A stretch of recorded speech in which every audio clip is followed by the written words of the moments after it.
allow me to connect a couple of dots for you in this episode. In order to do that, we're going to watch again that casting demonstration of last week a little bit further on, and we'll watch how that clip, that demonstration by Christopher Rones, continues. First of all, I showed you in the last clip that he was asked a couple of PRFC questions and was reacting from below the belt line to it. Because A, he had no answer to the question, and B, he tried to ridicule this PRFC person there on the pool, which I personally find not very professional, but please don't take it personal. It's due to the teachings in fly casting are flawed. You're not supposed to question a casting instructor, and you're also not supposed to question the teachings. But this is exactly what we're going to do here. So now, without further ado, let me play that clip for you quickly. We'll watch the whole clip first, and then we analyze what he is saying there. After being tickled a little bit with a question, being put a little bit under pressure. So, Christopher Rones, take it away for us here now. It comes from a deep place in my trousers, and it swells up inside of me, and then I start to breathe more deeply, and then just like in yoga actually, you have to breathe to feel the cast. You breathe in, and you know what? 99.9% of all fly fishers do this. Check this out, they go. Oh, I've opened up bonefish, I can't breathe. But if you breathe on the back cast like this, you'd be surprised how much further you can cast because the muscles are relaxed. You start off, you breathe in, you breathe out. You know what's very important? That was a great question. It's more the catch. It's not about catching fish, it's about catching yourself, catching a piece of your childhood back. Now, as a sort of a protectional reaction, the instructor first tries to make fun a little bit out of the fly fisher who is asking questions here. But he also realized that it is a very good question and he doesn't know exactly what to do, and so he switches to breathing. Why does he switch to breathing? And give that to you for a tip also to improve and to better your casting. On a side note, I give you a little bit of background information. This particular fly casting instructor, Christopher Rones, is also a ballet dancer. And he is trained how to handle stage fright and what to do if things are not going exactly according to plan. A thing that you can always do and resolve to is to your breathing. The breathing will connect the mind and the body, and it will make it easier for you to focus on the task at hand. In a panic management situation, the first rule you tell people is keep calm and breathe. And I told you here, we're looking deeper into the whys and the hows. Why does a breathing help? Because it calms you down. The instructor here on the pool calms himself down in a very good way there, and also gives you the tip of using the breathing to improve your casting. And he says there, you won't believe how you cast better and further if you relax your muscles. Now, the breathing actually doesn't help your casting one bit. It'll only calm your mind down, and the control for the cast comes from the mind. Then he continues and says suddenly, and this is very interesting, this is the pivotal point here in that whole, for the whole takeaway message here, yeah? This is the absolute interesting point here is, and I bet that the entity of the casting instructors would agree on that one. 99% of the people do this, and then he shows a backcast that is too fast to correlated to a breathing movement that goes like 99.9% of all fly fishers do this. Check this out, they go. That is also too fast. So all instructors agree that people are always too fast, or as I call it, rushing through the cast. Now, hey, this is only the symptom. This is only the symptom of a mental problem with the casting people have. And that mental problem is man-made / instructor-made and due to the teachings. Now, please, do not make the mistake to take that personal, even if you are a fly casting instructor. It's not your fault that the teachings in casting are incomplete. But we here are looking for the completion of this teaching cycle. When the student is ready, the teacher will appear. When the student is truly ready, the teacher will disappear. Is a saying from Lao Tzu.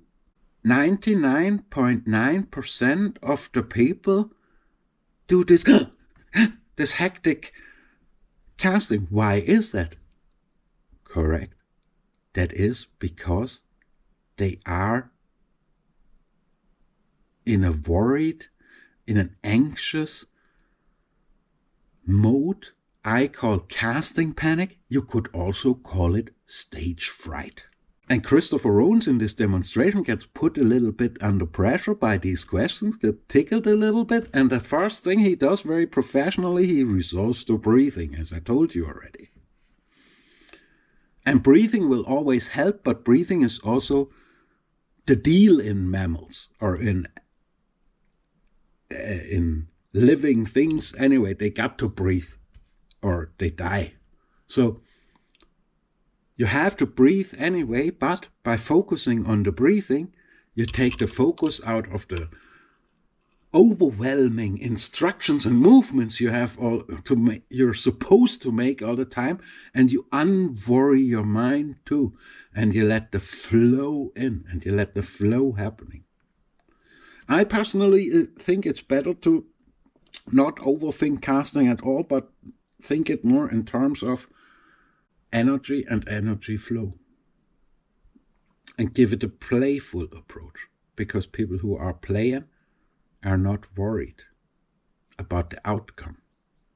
Please answer me the question. Why do 99.9% of the people do what you are describing? Rushing through the cast and being too fast with it. It is because the teachings reinforce and haven't seen and noticed yet the phenomenon of casting panic that I have discovered, and that I can connect the dots here for you, the whys and the hows. The reason why people, 99.9% of the people only, not that 0.1%, is doing that, is that they are indeed anxious and in a form of stage fright or casting panic. How would you react now? See, what should the casting instructor have done with this question there?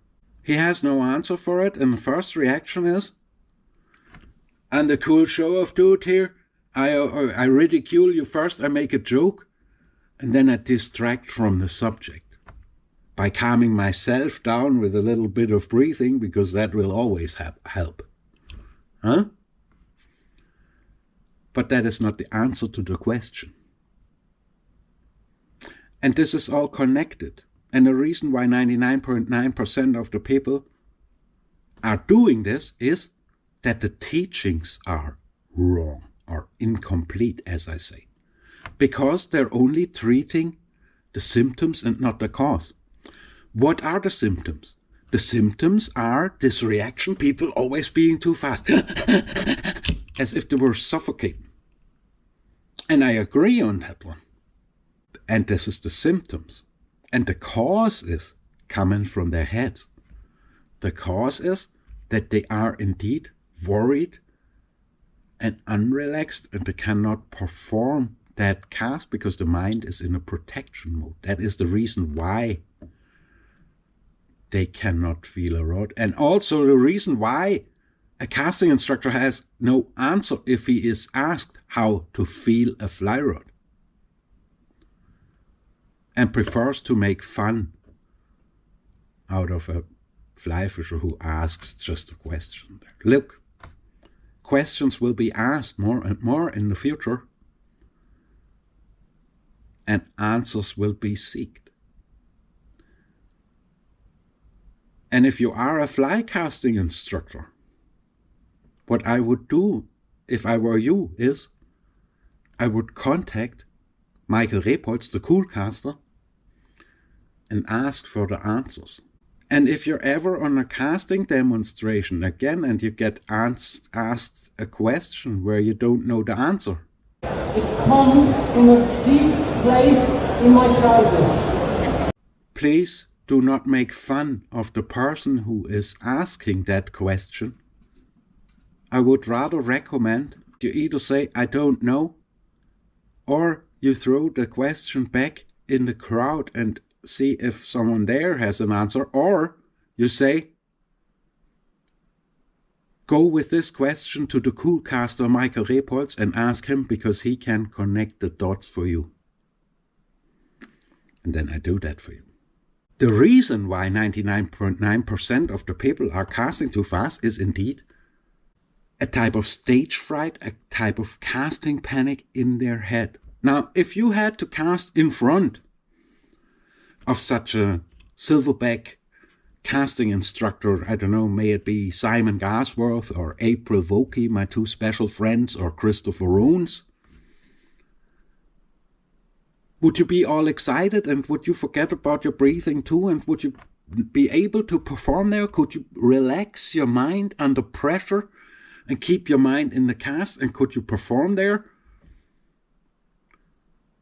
Or would you be just paralyzed, standing there and listening to whatever that person says without asking any questions? The current single loop teachings in fly casting are built the way that it's very frontal, and someone stands in front of you and tells you, you have to do this and you have to do that and you have to breathe and you have to... But they are never questioning themselves, and they're never looking deeper, and they're never evaluating what they are really doing there and what the effect out of that is. Look around on that pool. Do you see many people watching that there?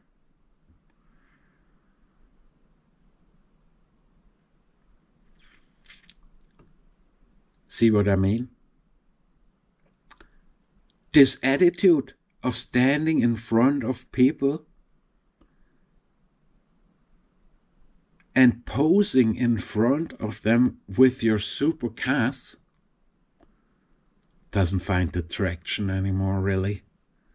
People have the casting, all the instruction they want already in YouTube.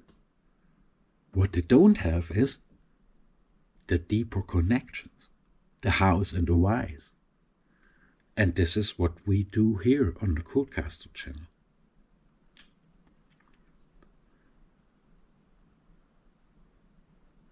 So, thinking back about this situation there where the casting instructor is managing a little bit his own panic, in my opinion, as well as giving you a tip, which is brilliant. Great management. I bet you not every casting instructor will keep that cool when he gets asked a couple of questions. So if you are a responsible fly casting instructor and fly casting person, and a person who is committed to helping the sport to develop, you should really look into what we are doing here in the positive reinforcement fly casting movement. Look at the tools of the PRFC, play a little bit with them, and try to approach that thing more like a little bit like playing music. By the way, I only got a comment here the other day, and I thought I let that run into here as well. And that is about one of the tools of the PRFC, the fixed line anchor. And that comment here is from Dario Manfro, and he says, I have the possibility to cast every day on the grass. By using the fixed line anchor, I feel the rod. I can cast freely and my casts become much more better. For me, what happens is the transformation of the potential weapon fly rod into a musical instrument. The slowdown comes as consequence. You know very much this matter. Thank you. Have you thought about playing a fly rod like an instrument? And making a fly cast like music? We're going to talk about that in one of the next episodes, but let me ask you one question before I leave you, and that is, what is music made out of? And also, what is a fly cast made out of? What is the essential ingredient that music and fly casting have in common and are made out of? Please like and subscribe to the channel, leave a comment, and also please do not forget, we don't own the water owns us.